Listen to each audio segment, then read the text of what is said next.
Welcome to Orca Talk by the Human Pod podcast, brought to you by freeorcasnow.com. Check out our website and follow us on Facebook at our Free Orcas Now education page, Twitter, Pinterest, Google, and all the social media.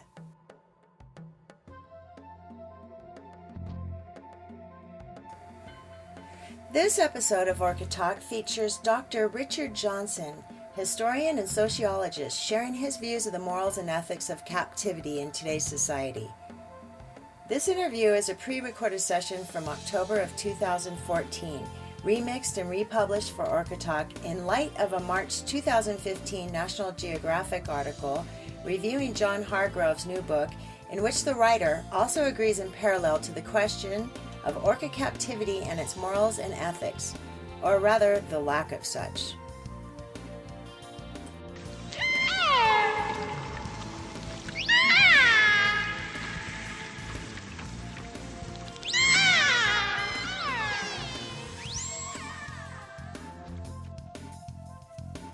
Hi, welcome to Orca Talk podcast and the Human Pod in behalf of captive orcas. I'm Rosanne Tomlinson, founder of freeorcasnow.com, the website, and social media sites on Facebook, Google+, Twitter, and other cool social media places. Today's subject is changing morals and SeaWorld's increasing deviance in our society.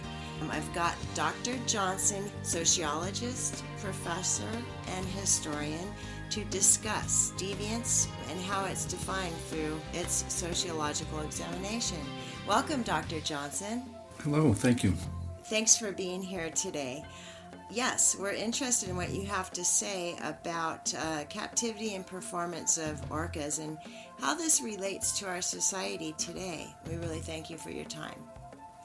Well, my first thought when you bring up the topic that way is that the measure of the moral character of a society is how it treats its most vulnerable members. Usually that refers to racial and ethnic minorities, handicapped, and children. But in our society today, as we've increased our knowledge of animal intelligence and increased our understanding of the complexity of marine mammals, especially their social arrangements and family orientations, it's really worth considering them as vulnerable members of society in a way. I never really thought about it exactly like that. Well, marine mammal captivity, to me, has everything to do with our society's ethics and morals if you stop and thoroughly examine the issue. Much of my academic attention has been centered on the definition of deviant behavior as a departure from the norms of any given group in a given time and place. It's interesting how behavior that at one time in a society seems completely acceptable as normal, then because of maybe new knowledge or because of changes in power structure, or in this case I would hope that it would, and I'd like to think that it's because of some form of moral progress, the behavior becomes unacceptable and sociologically deviant, meaning that it's disapproved and punished in some informal or formal manner. We realize that some behaviors that used to be just accepted as matter of fact are no longer appropriate. I'd like to think that this is happening now with the way we are treating these intelligent sea mammals, the orcas, especially the orcas, because they're the biggest and largest attraction at the entertainment parks. It seems to me that what I'm hearing now throughout America and many other nations, including legal battles and in some places references to orcas as non-human persons, that it's all very, very reminiscent of the way we used to hear debates and justifications about African slaves 200 years ago. At that time, it wasn't considered odd to talk that way. It was then thought by many that African slaves benefited from their captivity and their so-called guidance by the so-called superior beings, and that most of what we did to them must be for their own good. You hear a lot about the same kind of thinking with regard to orcas and dolphins in contemporary times. Obviously, we've come to a point where now we look back on the way we used to perceive and treat the slaves and other racial and ethnic groups as totally shameful and unacceptable. I personally think that a few generations down the line, we'll find it hard to believe that we treated these marine mammals this way, especially since we know how intelligent, familial, and emotional they seem to be with regard to their strong family bonds that are very similar. In fact, in some ways, their family bonds are stronger than ours. I think we'll be ashamed as a species from what we've done. I think the San Francisco statute or resolution is one of the first forms of a strong stance in that direction. It's a real wake-up call. Sociologically, it represents a significant step in the transformation of behavior from normal to deviant. We seem to think as a society that we've come a long way, but perhaps not as far as we think. Yeah, I remember reading about Thomas Jefferson going back to his Virginia home country and attending the county fair type celebrations, and how bear baiting and entertainment like that was just commonplace. And it was completely acceptable then. So in some way, we have come a ways from that. Well, what is bear baiting exactly? Well, bear baiting is basically chaining a bear to a pole and letting dogs attack it. And you see if the bear can kill the dogs or if the dogs can kill the bear. Often the bear was muzzled so that it had no chance. People would place bets on how many dogs the bear can kill, or how long the bear would last before it died. It was absolutely bloodthirsty and barbaric to watch an animal ripped to shreds for entertainment. And yet, it was totally acceptable by the social norms of the time and place. And we, in fact, revere these colonial people now. And then there's also, obviously, all the awful ways that we treated the African slaves. And many of those were considered normal.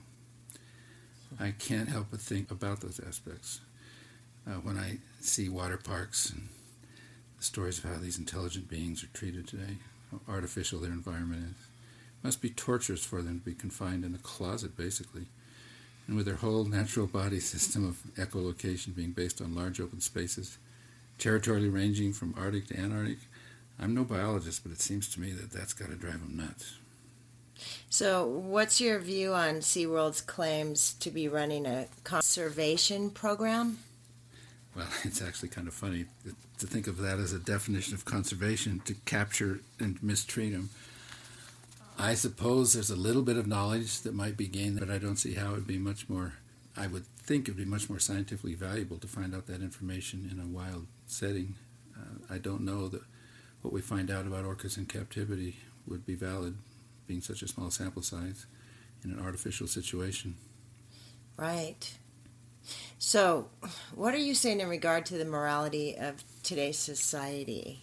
Well, I think we're more on the hook today than we used to be. I don't really blame the people in the 60s as much, because the whole tone of society then, and they found it fascinating to see animals for the first time in captivity and watch them do tricks. But now we know much, much more about how intelligent these animals are. I'm sure that empathetic people back then were bothered by it, but I find it very hard to ignore the new knowledge. And morality is not in a vacuum. We're on a different level of accountability now. When you have an environment with real knowledge and appreciation of these animals, we can't really just say, "Oh, we just didn't know. We thought we're doing them some good." Mm-hmm. We know a lot more than that. And it's also getting more and more difficult to put up with the corporations, who, in my opinion, are really just interested in money. And I think that's a given view, the way corporate America is going. I really don't think education and conservation are their main goals. I think it starts with the basic premise of making a profit, and then everything gets tweaked and distorted and slanted and presented in ways to try to meet that end. Obviously, that's my opinion, and I don't have hard facts on that aspect of it, but it's a widely shared opinion, including being shared by people who have researched it much more than I have. Well, it certainly seems that way in the last year, with many corporate partnerships dropping their association with SeaWorld and their stocks plunging. That's actually what gives me a lot of hope. When something becomes unprofitable to other powerful entities, then you're going to see the collective consciousness change, because they're going to start using their clout to alter things.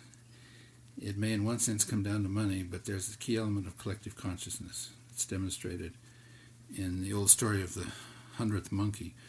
In that story, the monkeys did things one way, and then a new way developed. And I think it was washing sweet potatoes by some of the monkeys. And then more and more of them started doing it the new way, and then it reaches a threshold effect.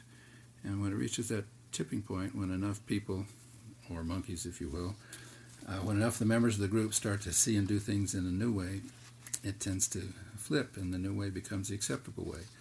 And the whole definition of acceptable or normal versus deviant which is what I started off talking about at the beginning of this interview, that definition changes. And I think that's really what we're after here. We need to have certain treatments of animals be thought of as deviant behavior. Deviant meaning unacceptable. And the real empirical definition of deviant behavior is that negative consequences from mainstream society result from that behavior.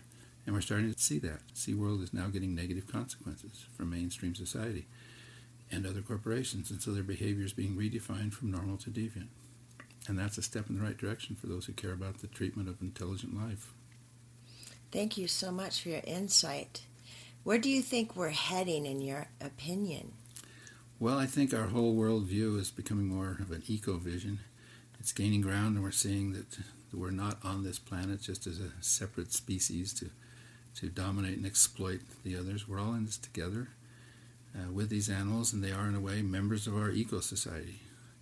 It's sad to see the amount of money and the business wheeling and dealing and the partnerships that are developed just for the purpose of trying to squeeze the last penny out of this form of entertainment. Are there any other troublesome consequences of this type of entertainment? Well, indirectly, the children are being taught at least one or two bad lessons. If you can exploit what is known to be an intelligent familial animal, then why not just move the next step over and exploit the next most vulnerable human being, for example? It teaches children to use other living things for your own pleasure instead of appreciating them and giving them their freedom and their space to be themselves. I think some kids will see that. The underlying theme is that of more powerful beings being allowed to get away with doing whatever they feel like they want to do with less powerful beings, and do it for a profit and for their own convenience or for a laugh, It's really bullying. We talk about all this bullying that goes on in schoolyards. It's kind of ironic to put on a big anti-bully campaign in schools and then reward the kids for good behavior by taking them to SeaWorld to watch an entire corporate facility bully some orcas. It's really kind of odd if you think about it. Well, that certainly is a reality check. So, as children learn, say, about the daily drugging of these animals to keep them under control, what kind of message does that spell out to young, impressionable minds, in your opinion? Yeah, that would be another negative consequence. If the children do end up learning about the drugging, and I think they're going to because it's being more and more exposed on social media, etc., the lesson becomes use chemicals. Chemicals are handy. Chemicals control things. It's a bad message. It's a very bad message to children. Again, you could actually use the same analogy. It's probably happened somewhere in the country that before the kids in a school who've had some kind of successful anti-drug campaign, they're rewarded by visiting SeaWorld.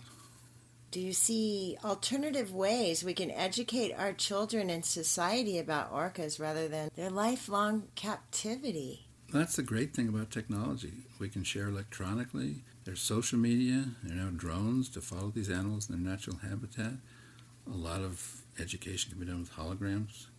It's so easy now to get beautiful, wonderful educational programs about these animals in the wild or without actually torturing or capturing the animals themselves. That's another reason why maybe we can let people 40 or 50 years ago off the hook for just a little bit in terms of understanding why they may have acted the way they did, but we don't have an excuse anymore. There are eco-tours, all kinds of audiovisual products, technology is available now. It's really a happy time to learn about the world, with the ability to no longer mess with it. Great insight. Any closing thoughts? Well, in my own study, I've studied a lot about the development of empathy in children. Because someone who has empathy for people and other living things isn't nearly as likely to lash out or hurt someone. Gaining pleasure or entertainment out of watching someone or some animal being used without empathy is the worst way to promote empathy in children. I think we need to do everything we can to make sure that the children know of the intelligent capacities of these animals and to empathize with them. I mean, show them the scale of what their own life would be like if they were boxed up in a situation that's parallel to what an orca in captivity has been boxed into. Kids should feel sorry for them, and they should extend that, and they will naturally extend that into having more compassion and empathy for others. It'll just be a better world. Indeed. Thank you so much for your insight and your professional opinions about orcas in captivity. And again, this was Richard Johnson, sociologist and historian. Thank you for your time today. Thank you very much. I enjoyed it. Thank you. Well, this has been Orca Talk, the Human Pod, in behalf of captive orcas everywhere. Again, please look for our website, Free Orcas Now, and social media on Facebook, Twitter, Google+, and other social media sites.